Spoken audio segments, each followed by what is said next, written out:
27 ka mga high-profile detainees sa Philippine National Police Custodial Center ang mipirma og manifesto aron papahawaon sila si Senador Jinggoy Estrada ug Bong Revilla Jr sa Camp Crame.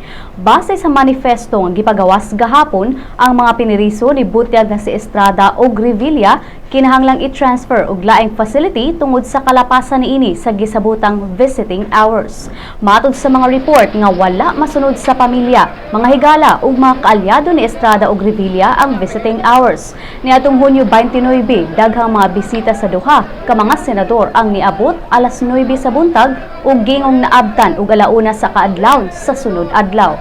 Ang manifesto gidawat ni PNP spokesman Chief Superintendent Ruben Theodore Sindak tungod kay matod niya dunasay katungod ang mga piniriso nga mopadayag sa ilang mga kasinatian.